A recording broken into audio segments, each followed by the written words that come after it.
Boa noite a todos. É com grande satisfação que estamos reunidos em mais uma sexta-feira, com muita felicidade, uma sexta-feira tão especial, que estaremos reunidos aqui para tratar de mais um assunto interessante para todos nós que gostamos e que somos espíritas, como também para aqueles que não são espíritas. É uma noite especial, porque além do estudo, depois teremos a segunda parte, com passes, com irradiações, com preces, com fluidificação da água. Então vamos aproveitar muito bem a noite de hoje, tão especial, para de fato conseguirmos termos um tempo dedicado ao plano espiritual, ao nosso aperfeiçoamento moral e espiritual. Meu nome é Renato Nicolau, sou médium do Lar Irmã Zarabatana e estaremos reunidos na noite de hoje. Cabe destacar que dúvidas, sugestões, reclamações e o que for, estamos à disposição através do nosso e-mail do Lar Irmã Zarabatana, bem como pela nossa homepage. Mas antes de começarmos o estudo, vamos cada um de nós deixarmos os problemas lá fora, as nossas preocupações, para estarmos concentrados na noite de hoje, para aprendermos ao máximo os conhecimentos, as informações que serão passadas. E antes disso, cada um faça a sua prece silenciosa, um minutinho, para começar a entrar em sintonia com o plano espiritual.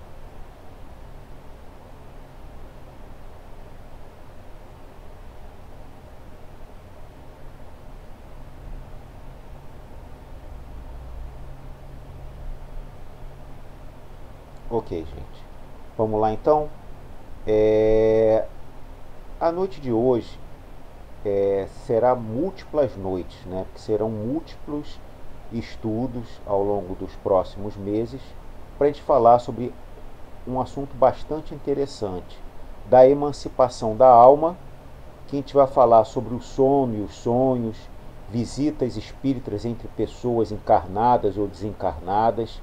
Então é um tema bastante interessante, são muitos slides, são muitas explicações, muitas informações que não dá para passar somente na noite de hoje.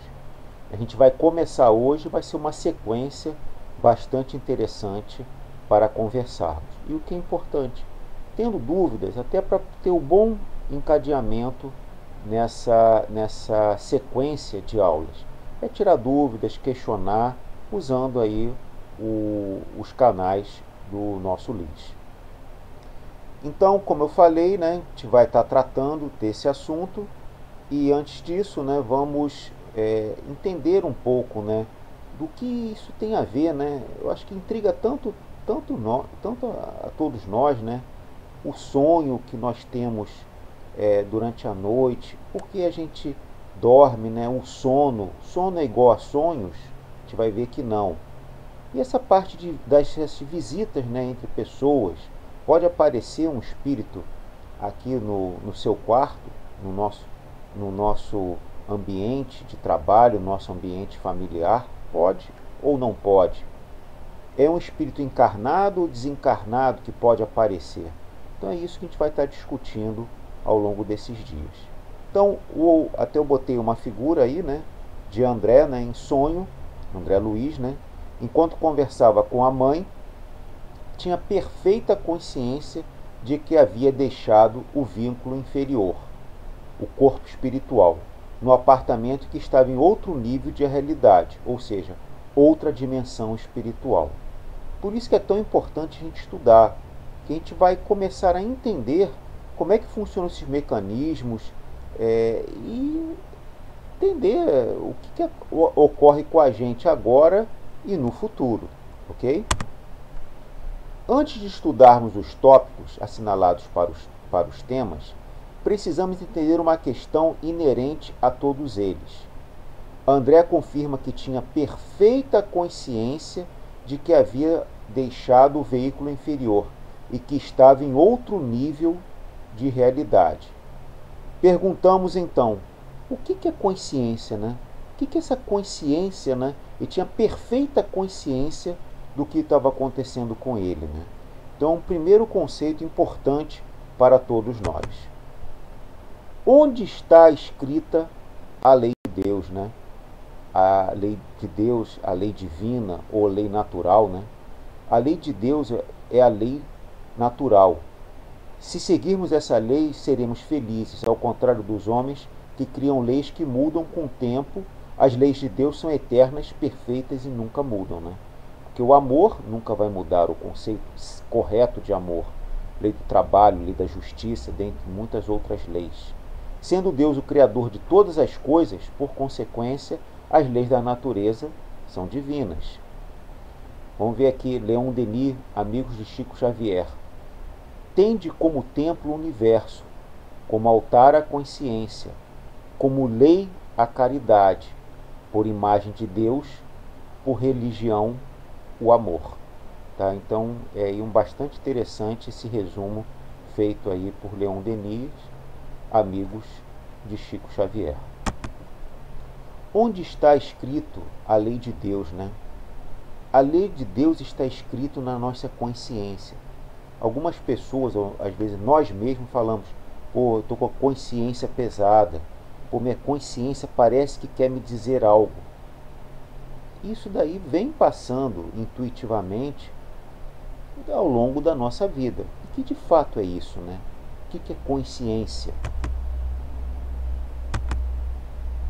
Tá, isso está no Livro dos Espíritos. A gente vai passar diversos livros nos nossos estudos, até para poder tomar essa dimensão da codificação espírita, né, e para ajudar a gente a embasar, dar lastro, né, ao estudo de hoje.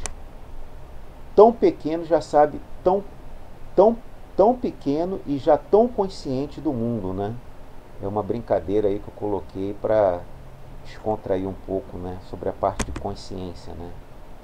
Lixo reciclável, né? Lixo orgânico, lixo reciclável, né?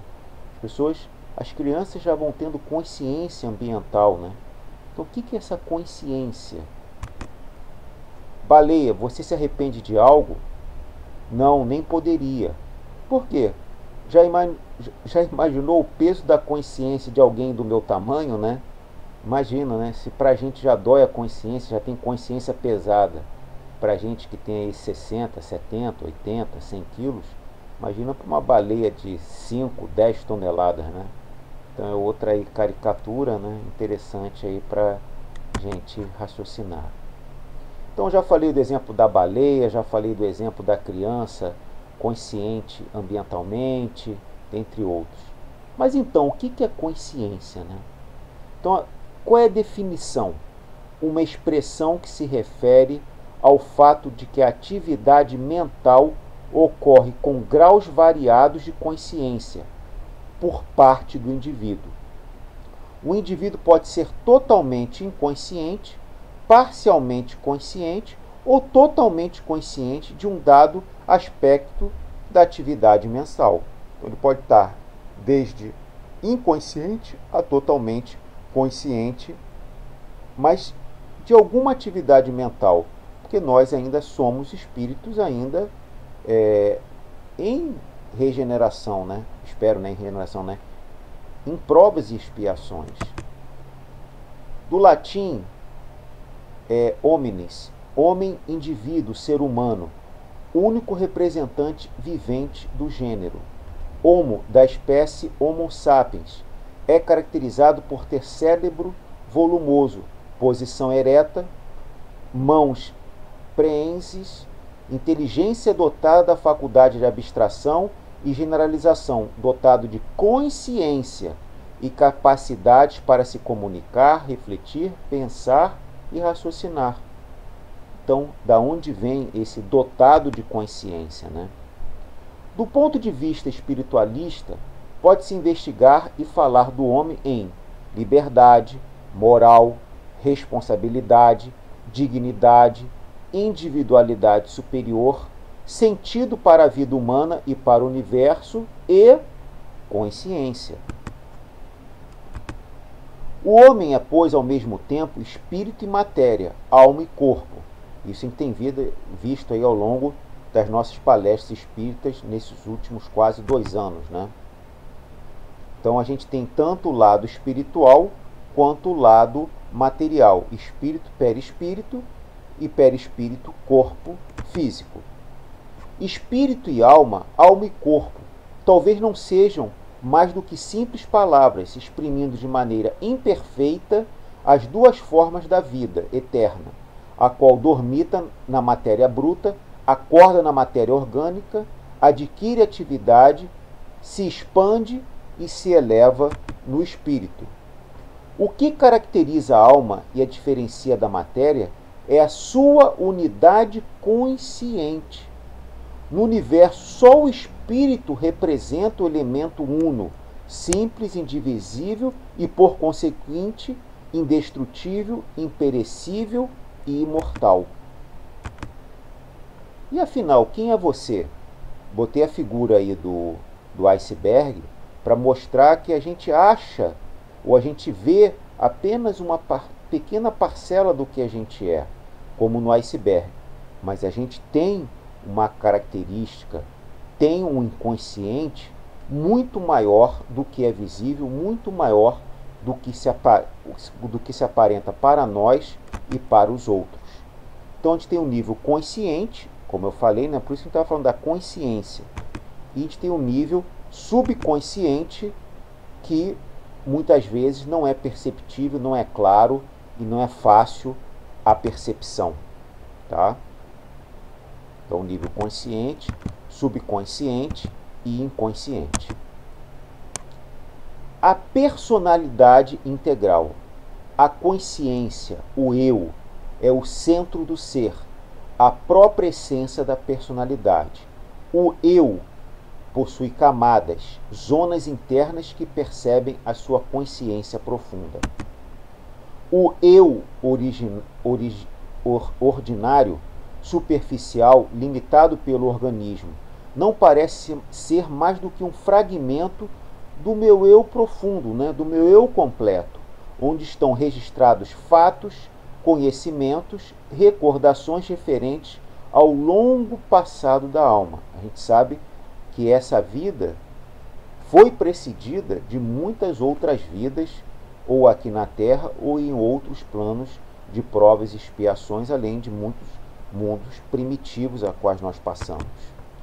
No estado de vigília, podem impulsos do eu profundo remontar até as camadas exteriores da personalidade, trazendo intuições, percepções, lampejos bruscos sobre o passado e o futuro do ser, os quais denotam faculdades muito extensas que não pertencem ao eu normal.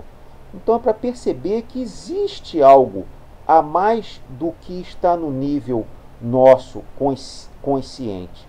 Existem coisas inconscientes, que é até difícil a gente explicar, até difícil a gente compreender no nosso grau evolutivo. Personalidade e individualidade. Primeiramente, precisamos esclarecer o que é persona. Cada um de nós nasce com uma bagagem própria, tendências e potencialidades a serem atualizados em vida, nas direções do desenvolvimento e crescimento humano, tanto no geral quanto no particular. Tem gente que é boa na parte de matemática, tem gente que é boa na parte de português, tem gente que já numa outra dimensão, tem gente que é bom para ser uma pessoa amorosa, caridosa, um bom pai, uma boa mãe. Tem gente que tem uma boa sensibilidade para ser médium, para ajudar centros espíritas, religiões e até outras pessoas. Tem gente que tem o dom da medicina. Então cada um tem as suas bagagens, né? E tem as suas aptidões para o quê? Para se desenvolver e para botar em prática em seu prol e em prol dos seus semelhantes. Mas somos forçados a uma adaptação ao meio ambiente natural, familiar e cultural.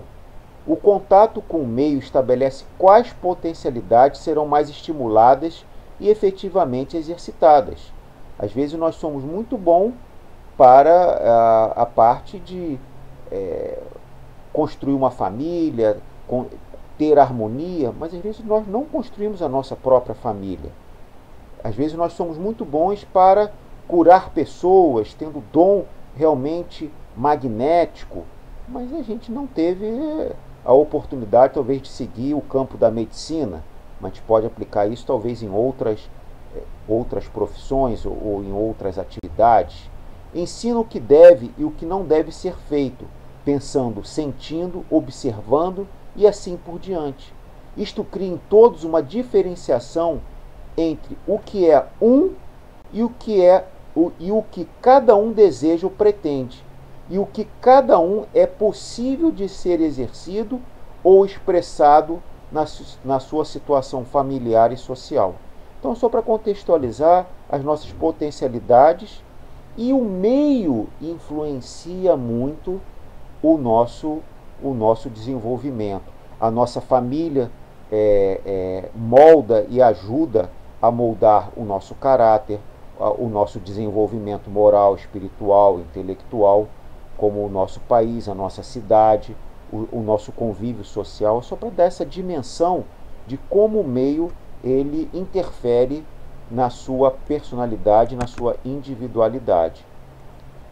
Deste confronto de forças surge em cada um a noção de um eu autônomo e principalmente de uma simulação do eu pessoal, cujo resultado poderíamos chamar de eu para os outros. O eu pessoal menos aquilo que é inaceitável pelas exigências do meio. Então, muitas vezes, o eu autônomo é um pouco diferente do eu pessoal e do eu para os outros. Tá? Essa parte conceitual é muito importante para depois a gente entender os outros temas que virão sobre sono, sonhos, desdobramentos. Então, a gente precisa entender esses conceitos de consciência, personalidade, individualidade, dentre muitos outros.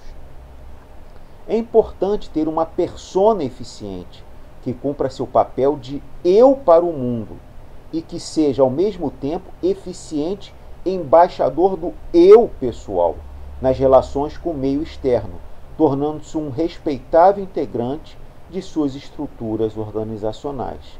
Então, existe a sua persona, o eu para o mundo, e o embaixador é aquele que promove, eu mesmo, o eu pessoal. Continuando a usar essa analogia do embaixador, vemos então que esta condição ideal não é tão frequentemente atingida pela maioria de nós.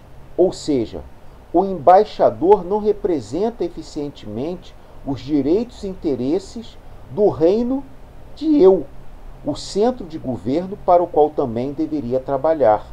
Então, nós como temos os nossos embaixadores em Paris, na China, para o quê? Para representar, para ajudar a fazer toda uma propaganda, toda uma representação do Brasil no exterior. Nós também temos que ter os nossos embaixadores para nos representar do que eu sou para o mundo e para o outro. Então, esse que é o embaixador do eu pessoal. O reino do eu é individualidade. Eu, o espírito imortal. Eu sou o espírito imortal, que estou encarnado num corpo e eu estou hoje como Renato.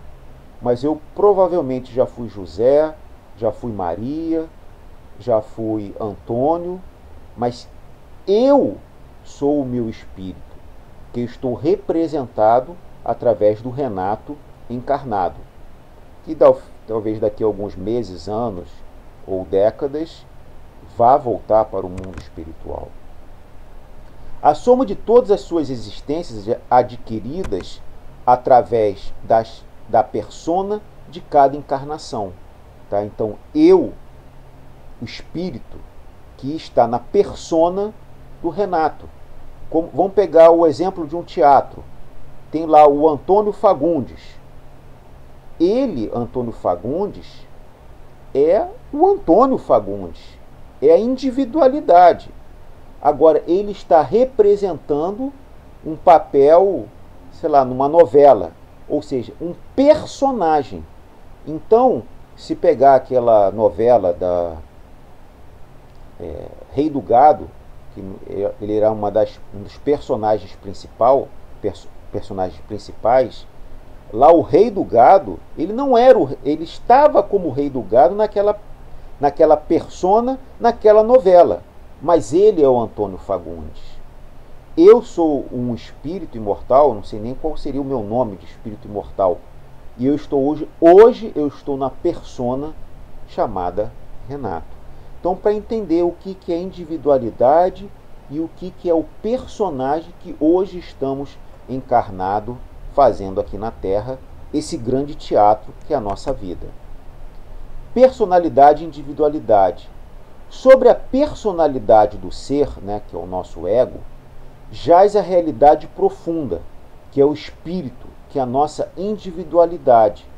A personalidade resulta da experiência de cada etapa, mas a individualidade é a soma de todas as realizações nas sucessivas reencarnações.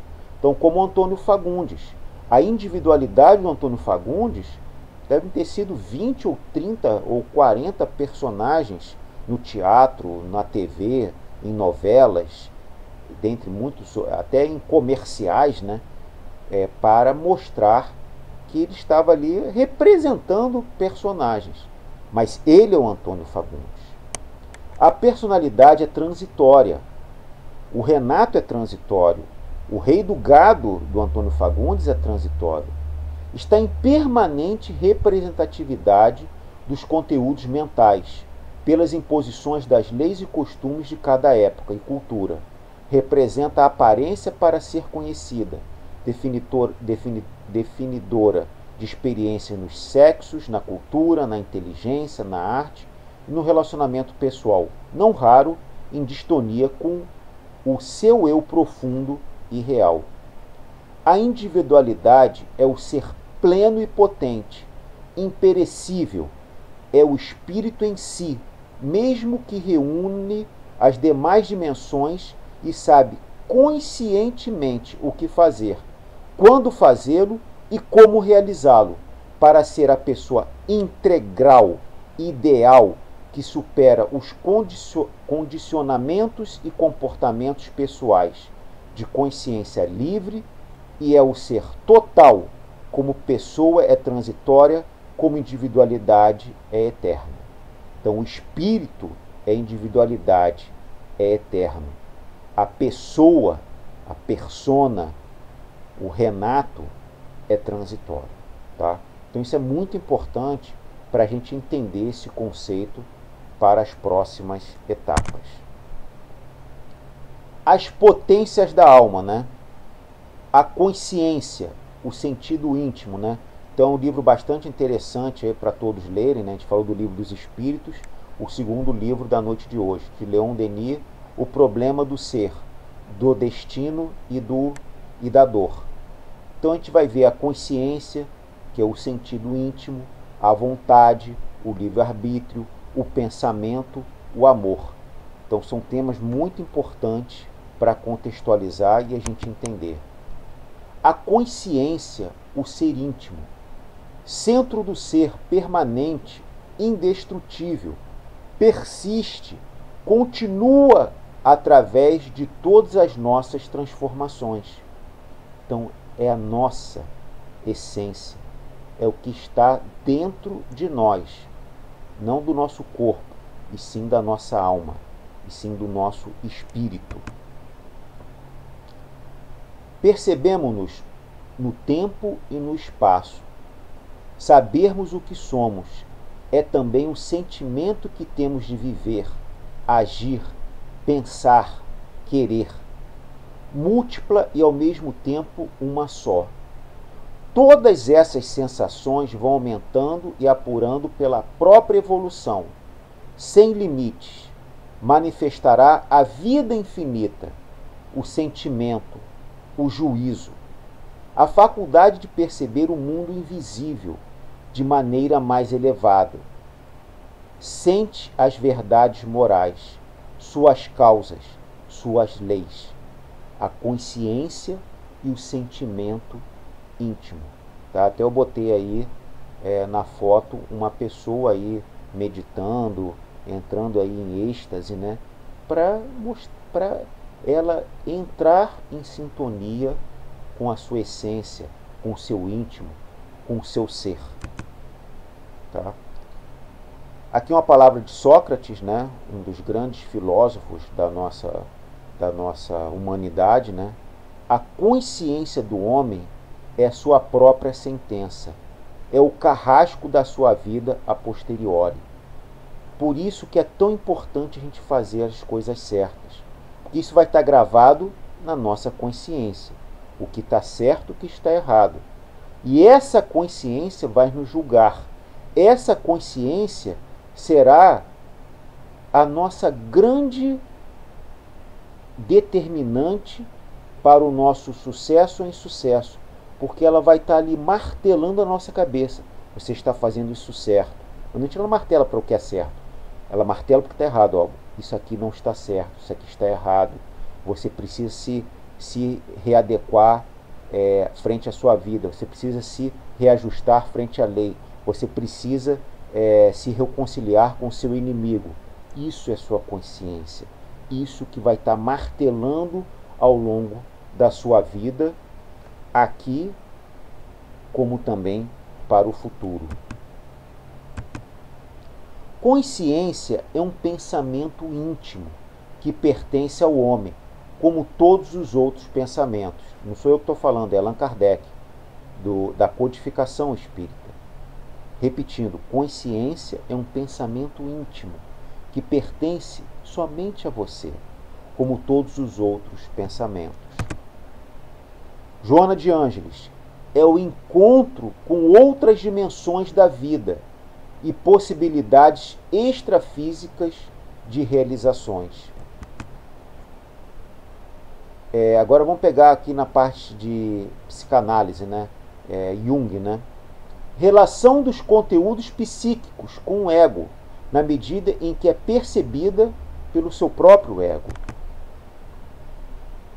Que um outro pensador, conhecimento anterior, independente de sua atividade mental, é antes de tudo tomada de consciência, de conhecimento de si, o conhecimento de quem ele é, de onde está, do que sabe e do que não sabe, e assim por diante.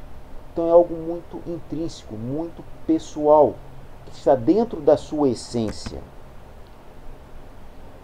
É um estado no qual o homem se torna objetivo em relação a si mesmo, objetivo a contato com o mundo real, objetivo do qual está separado pelos sentidos, sonhos e pelo estado de sono, desperto da consciência. Também, de novo, Ausprensklein. Tá? Forma de abordar essa importância da consciência. E já que compreendemos consciência, talvez não seja tão simples entender consciência, temos que estudar. Aqui estamos despertando a nossa consciência para o quê? Para estarmos mais curiosos, mais aptos a estudarmos esse assunto. A aula não para por aqui. Então, quais são os níveis de consciência, né? Então, vamos pegar aqui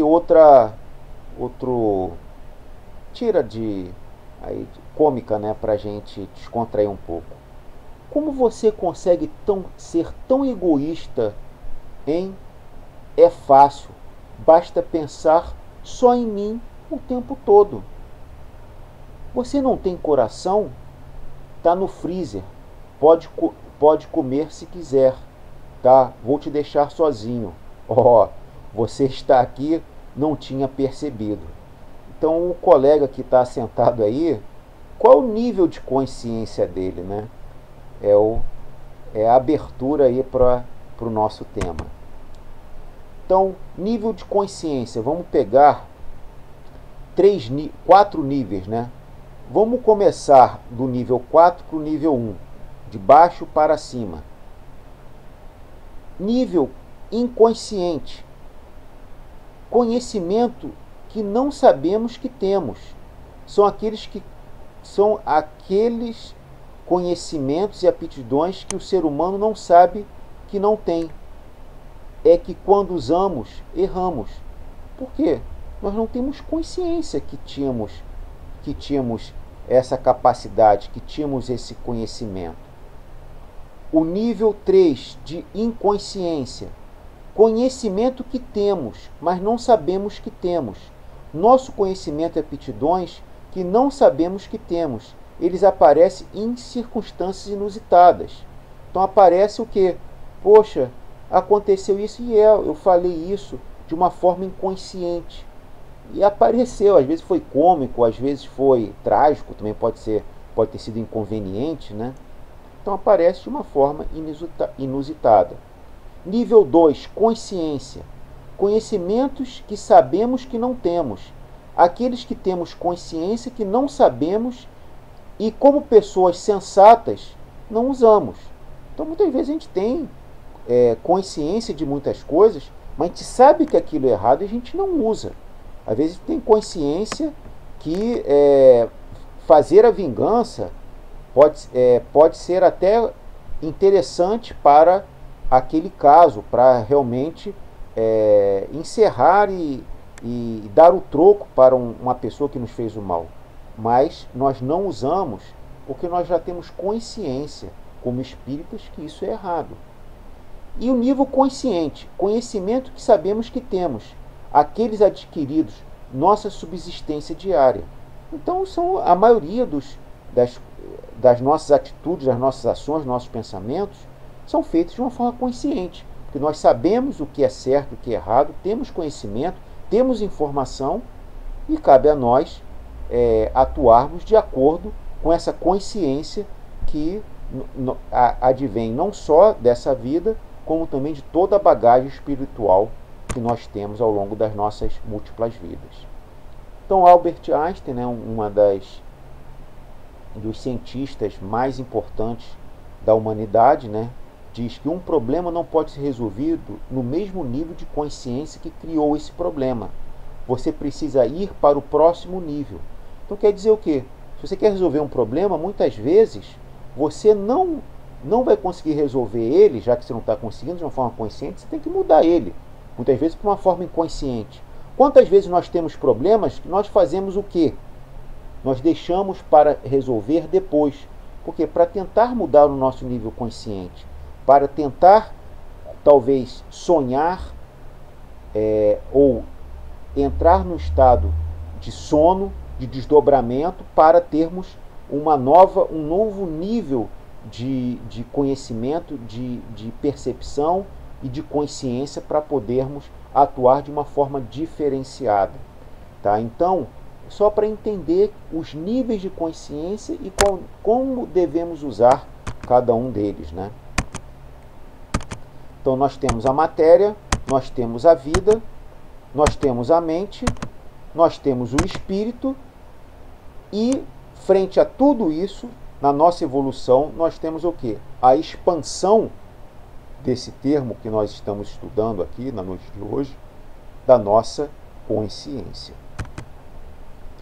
Então, entrando aqui um pouco mais no detalhe, também aqui não é uma aula de psicologia, nem de temas afins, mas nós, como espíritas ou simpatizantes de espíritas ou curiosos, né, vamos tentar entender um pouco mais essa questão. Mas aqui não é graduação, nem mestrado, nem doutorado desse tema. Então nós temos a nossa consciência irreflexiva e a nossa consciência reflexiva. O que é consciência reflexiva? Que está aqui embaixo. Isto é, depende, deste ou daquele modo. Sou eu quem é afetado por isso.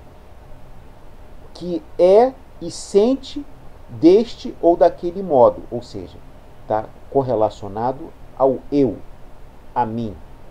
E a consciência irreflexiva. Aí já é isto sente deste ou daquele modo.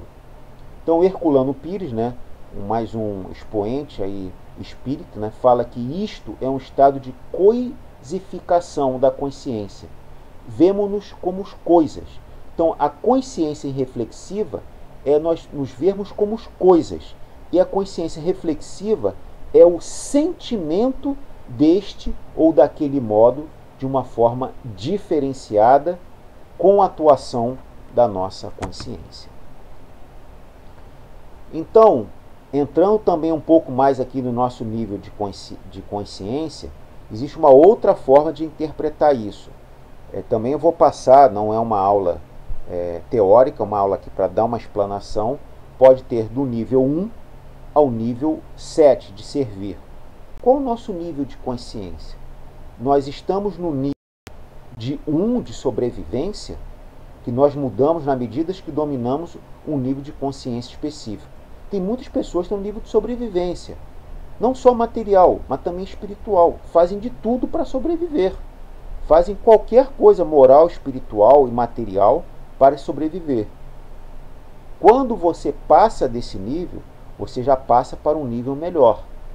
É o que? A parte de relacionamentos.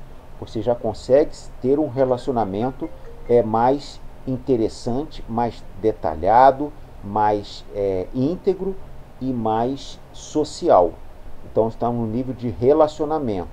Depois passamos para a autoestima, que é um terceiro nível de consciência. Já no quarto é aquele que nós estamos de fato nos transformando. E é isso que nós estamos esperando nesse mundo de provas e expiações, passando para um mundo de regeneração. Nós precisamos nos transformar. Nós precisamos nos melhorar.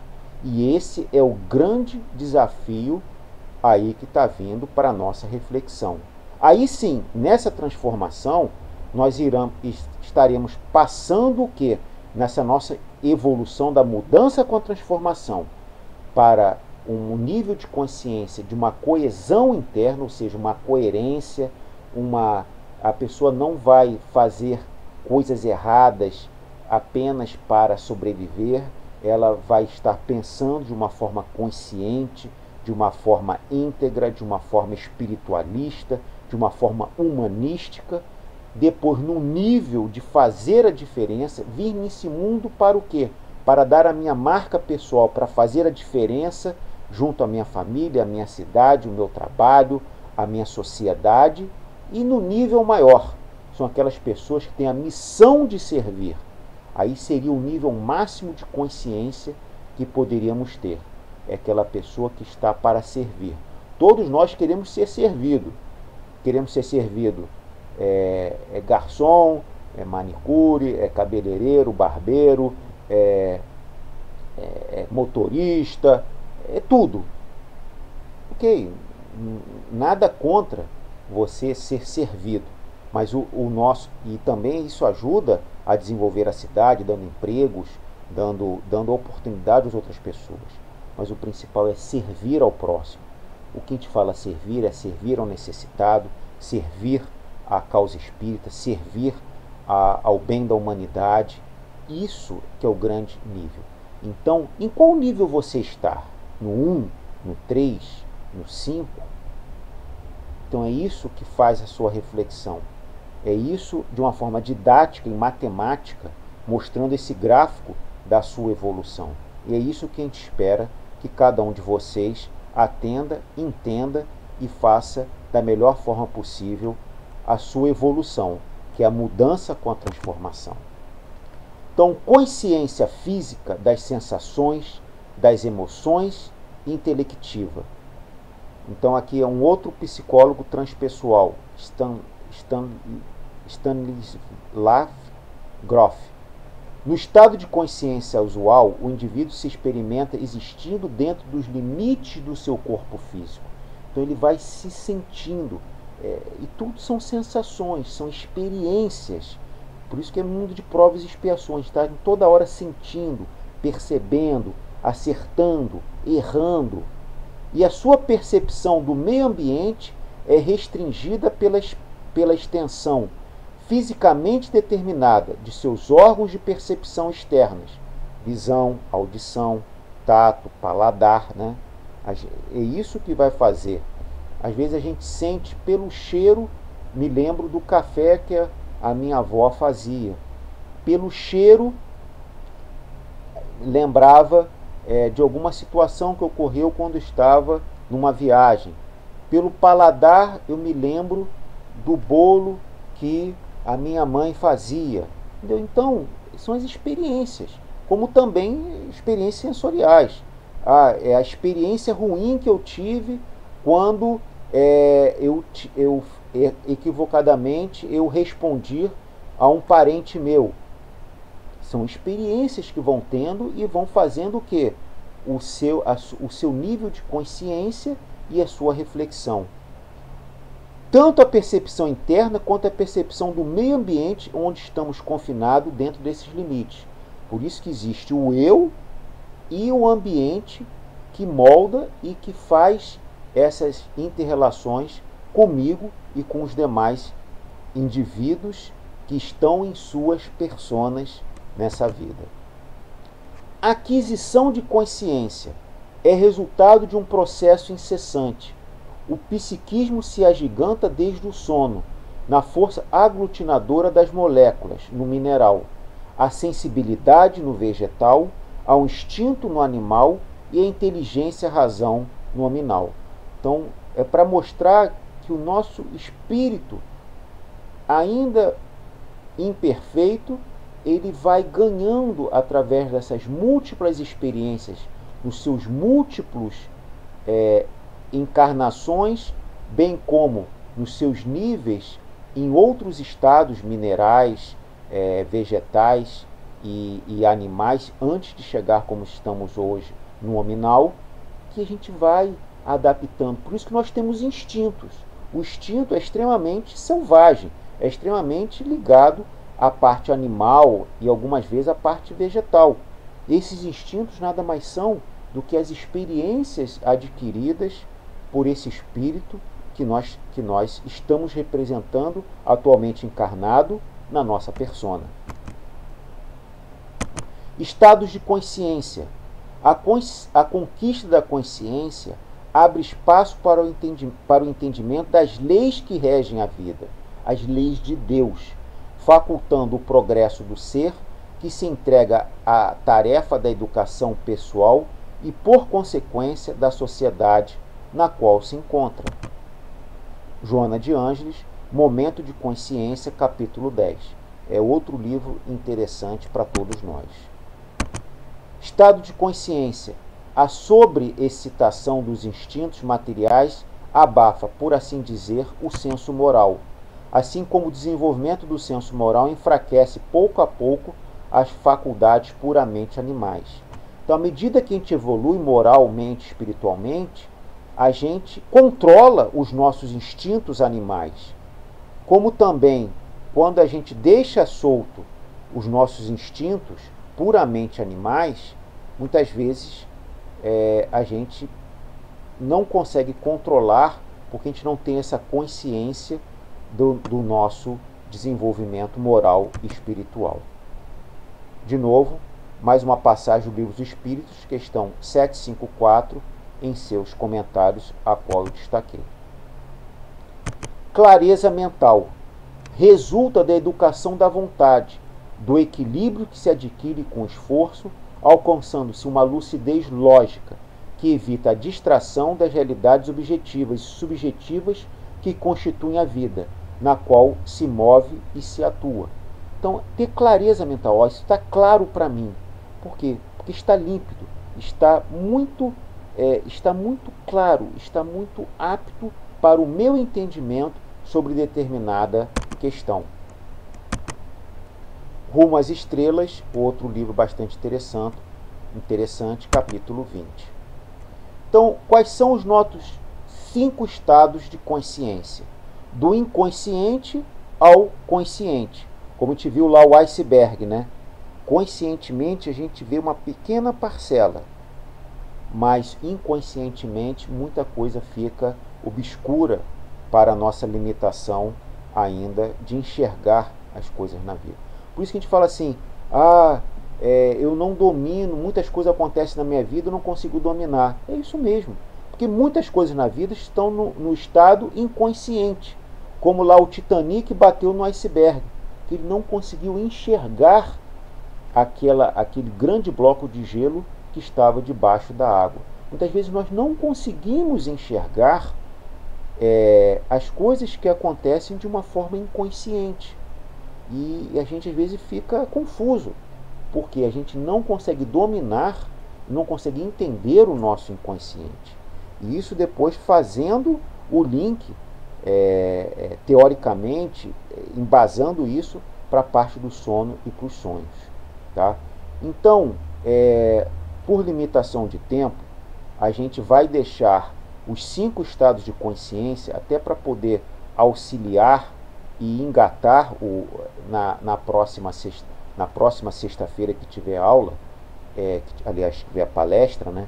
A gente vai abordar esses 5 estados de consciência, aí sim, já entrando um pouco mais embasado teoricamente, tanto em aspectos de psicologia, quanto nos aspectos, como eu sempre referencio, aí do Livro dos Espíritos, como os demais livros espíritas, para a gente começar a entender um pouco mais sobre o sono, sonhos, desdobramentos, aparições conscientes e inconscientes.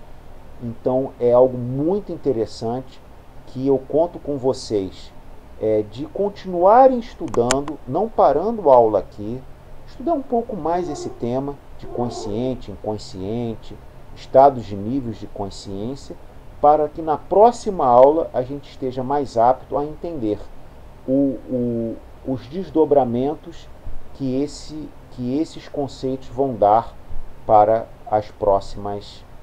os próximos temas tão interessantes para todos nós. Tá? Então, mais uma vez, agradeço aí a todos pela paciência, pela capacidade de tentar entender um tema que não é tão fácil e que espero que estudem de novo essa palestra, procurem na internet assuntos correlacionados a essa parte, para que nas próximas etapas consigamos entender ao máximo. Lembrando que agora teremos a segunda parte, com preces e radiações, água fluidificada, passe espiritual muito, muito bacana. Realmente eu gosto muito, essa segunda parte é muito especial e que vai ajudar todos nós aí para a nossa caminhada tão longa de reforma íntima, moral e espiritual. Então cada um faça a sua prece silenciosa e agradeço a atenção de todos na noite de hoje. Um abraço, boa noite e continue deixando os problemas e as preocupações lá fora, porque a gente está mudando o nosso nível de consciência, de sobrevivência, até um dia chegar no rumo certo de servir ao próximo e à humanidade. Ok? Uma boa noite a todos, agradeço a atenção e boa noite.